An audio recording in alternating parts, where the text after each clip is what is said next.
TPCC chief Mahesh Kumar Goud మాట్లాడుతూ కవిత కేసీఆర్ వదిలిన బాణమనే అనుమానం కలుగుతుందన్నారు. ప్రభుత్వ విప్ ఆది శ్రీనివాస్, ప్రజాశాంతి పార్టీ అధ్యక్షులు కేఏ పాల్ కూడా కవిత వ్యాఖ్యలపై స్పందించారు. బీజేపీ వదిలిన బాణం కాదని నిరూపించుకోవాలంటే తమ పార్టీలో చేరాలని కేఏ పాల్ ఆహ్వానం పలికారు. బీఆర్ఎస్ నేత మాజీ మంత్రి మల్లారెడ్డి సైతం కవిత వ్యాఖ్యలపై స్పందించారు. చెత్తగాళ్ళు వెనకాల నేనెందుకుంటానయా? నేను నాయకుడిని ఉంటే ముందుంటా, మా వాళ్ళకు తోడుకుంటా. వాళ్ళ కుటుంబాలు వాళ్ళు కత్తులతో పొడుచుకొని హరీష్ రావు, సంతోష్ రావు వెనకాల రేవంత్ రెడ్డి ఉన్నాడు అని ఒకరంటే, లేదు కల్వకుంట్ల కవిత గారు వెనకాల రేవంత్ రెడ్డి ఉన్నాడని. మీరంతా దిక్కుమాలని తెలంగాణ ప్రజలు బండకేసి కొడితే మీ వెనకాల ఎవడన్నా బుద్ధున్నోడు ఉంటాడా? ఇది కొత్తగా సస్పెండ్ చేసేది. ఎవరైనా పార్టీకి ధిక్కరిస్తే సస్పెండ్ చేస్తారు. చూసుకునే కూర్చుంటారా?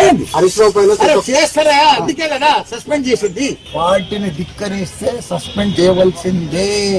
కేసీఆర్ అంటే మీకు తెలియదు, ఆయన ఒక పెద్ద యుగ పురుషుడు భారతదేశంలోనే. ఇన్ని రోజులు ఆ కుటుంబ సభ్యులు కత్తులు కడుపులో పెట్టుకుని కౌగలించుకున్నట్టుగా ఉంది. ఇప్పుడు ఈ రోజు ఈ తీరు చూస్తుంటే, అంటే కాళేశ్వరంలో జరిగినటువంటి అవినీతి సొమ్ములో నా వాటా ఏదని కవిత అడిగిందా?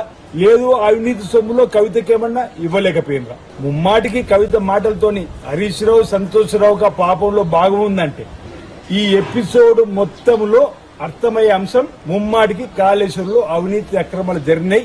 అందుకే ఈ గొడవ అనేది ప్రజానికి అనుకుంటుంది. రేపు సిబిఐ కూడా అదే తేలుస్తుంది.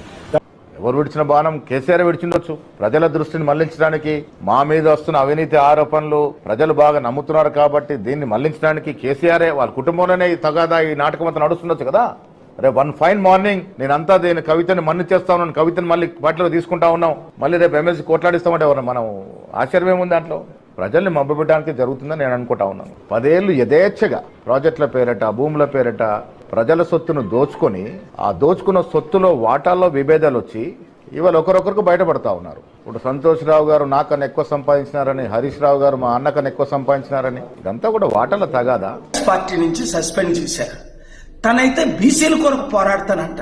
నిజంగా కవిత, నువ్వు బీసీల కొరకు పోరాడాలి అంటే బీసీల ఏకైక పార్టీ ఇప్పుడు ఉన్నది ప్రజాశాంతి పార్టీ మాత్రమే. రా, ప్రజాశాంతి పార్టీలో చేయి కలుపు.